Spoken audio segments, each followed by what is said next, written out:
Hello friends, welcome to my channel Success Fiber Classes. आप सब कैसे हैं? आई होप आप सब अच्छे होंगे।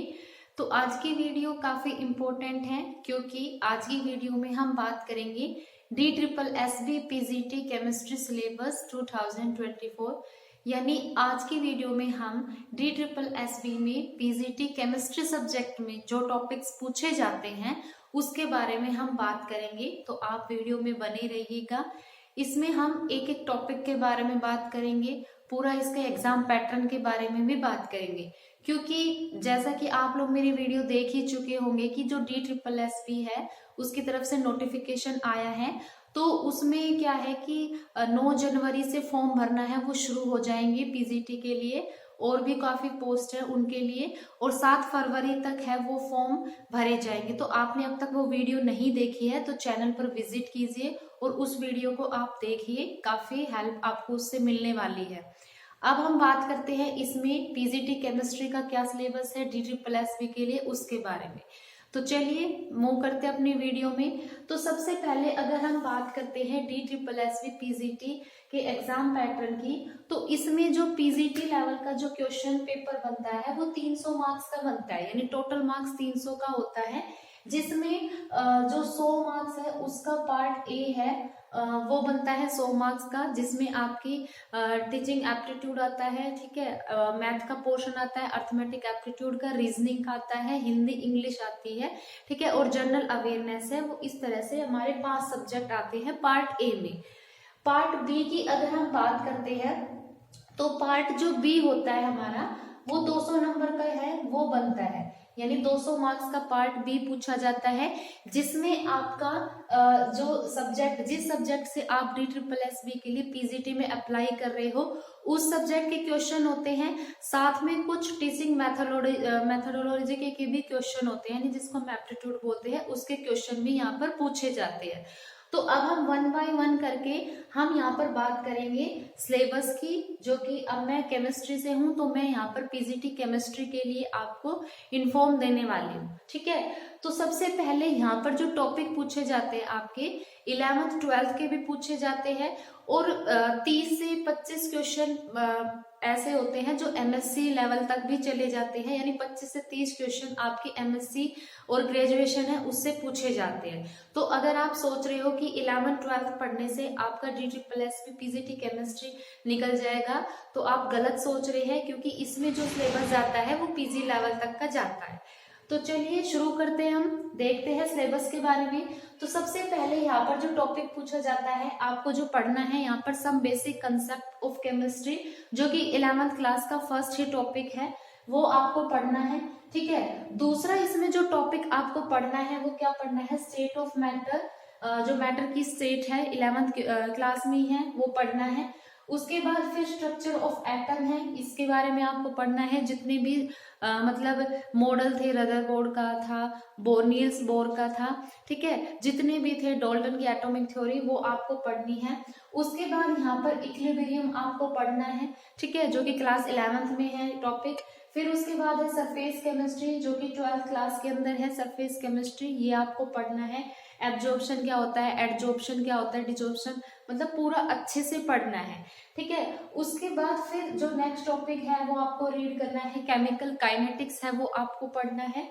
उसके बाद फिर आपको यहाँ पर रिडॉक्स रिएक्शन है, उसको अच्छे से पढ़ना है, ठीक है। फिर इसमें जो 8th टॉपिक है वो इलेक्ट्रोकेमिस्ट्री आता है, इलेक्ट्रोकेमिस्ट्री 12th क्लास का है, तो आपको ये टॉपिक भी अच्छे से पढ़ना है। उसके बाद फिर 12th क्लास में ही टॉपिक है सॉल्यूशन, जिसके अंदर रूट्स लॉ, हेनरी लॉ ही आती है, ठीक है। ये टॉपिक आपको अच्छे से पढ़ना है। Ideal solution, non ideal solution, उनके एग्जांपल, ग्राफ के बारे में तो बिल्कुल अच्छे से डिटेल में पढ़ना है। फिर यहाँ पर आपको केमिकल बॉन्डिंग और मोलिकुलर जो स्ट्रक्चर्स हैं उनके बारे में पढ़ना है, खासकर जो MOT डायग्राम होते हैं वो। उसके बाद फिर अगला टॉपिक बनता है थर्मोडायनामिक्स। थर्मोडायनामिक्स को आपको अच्छे से बनता है, क्योंकि इसमें क्या होते हैं, इस पार्ट से न्यूमेरिकल बनते हैं, ठीक है। उसके बाद फिर अपना जो नेक्स्ट टॉपिक इसमें बनता है वो पीरियोडिसिटी इन प्रॉपर्टीज है, वो पढ़ना है, यानी जिसमें एलिमेंट्स का क्लासिफिकेशन होगा और फिर उनकी जो पीरियोडिसिटी होगी वो पढ़ना है। उसके बाद जो नेक्स्ट टॉपिक पढ़ना है आपको वो हाइड्रोजन पढ़ना है, ठीक है। उसके बाद फिर आपको S block, P block, D और एफ ब्लॉक ये तीनों ही पढ़ने हैं। वैसे तो जो पी ब्लॉक है वो अब की बार सीबीएसई के सिलेबस से कट है, लेकिन डी ट्रिपल एस में पीजीटी केमिस्ट्री है, इसके लिए आपको पी ब्लॉक पढ़ना पड़ेगा क्योंकि ये सिलेबस के अंदर गिवन है। उसके बाद फिर डी और एफ ब्लॉक मैंने बता ही दिया, ये पढ़ना है, ठीक है। फिर आपको कोऑर्डिनेशन कंपाउंड है, ये टॉपिक तो बहुत ही इंपॉर्टेंट है, इसमें से क्वेश्चन बनता ही बनता है। तो कोऑर्डिनेशन कंपाउंड तो आपको अच्छे से पढ़ना है, खासकर जो आइसोमेरिज्म होते हैं वो।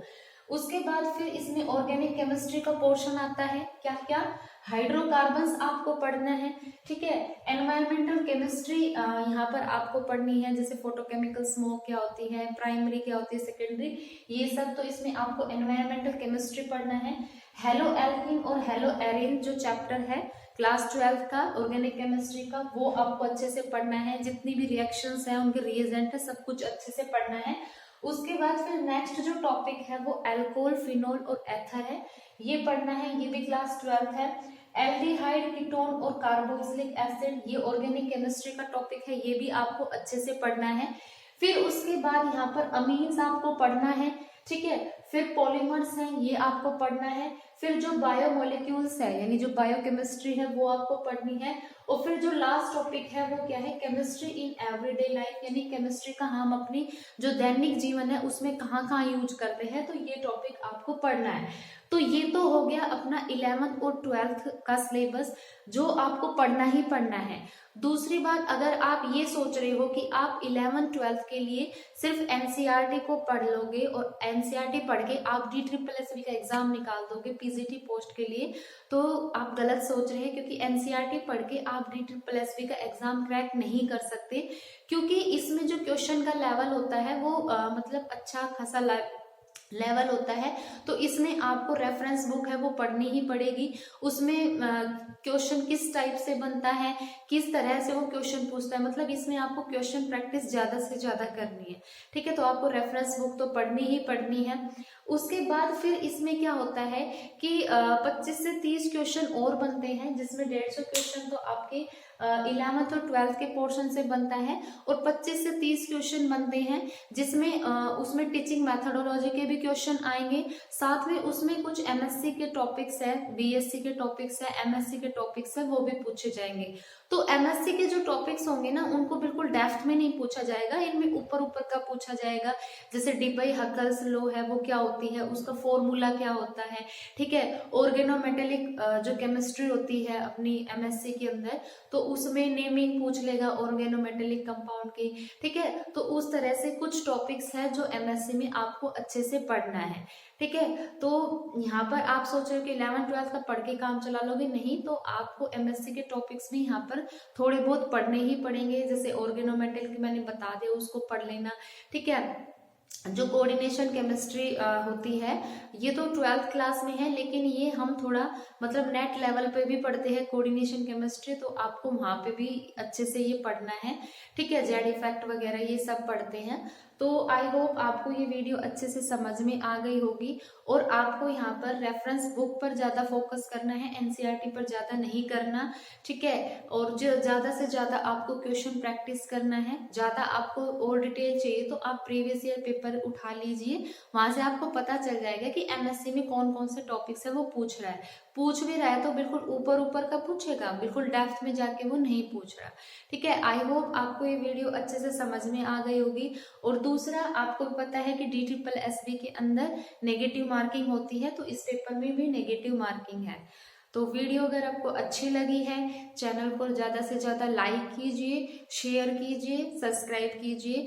फिर मैं आपको ये भी बताऊंगी कि आपको यहाँ पर पीजीटी केमिस्ट्री के लिए कौन कौन सी बुक है वो पढ़नी चाहिए। तो एक वीडियो में हम बुक के बारे में भी डिस्कस करेंगे, जिसमें हम पार्ट्स ए का सिलेबस भी डिस्कस करेंगे, पार्ट्स ए के लिए आपको क्या बुक पढ़नी चाहिए वो भी हम डिस्कस करेंगे। तो वीडियो अच्छी लगी हो तो सब्सक्राइब कीजिए। Thank you very much.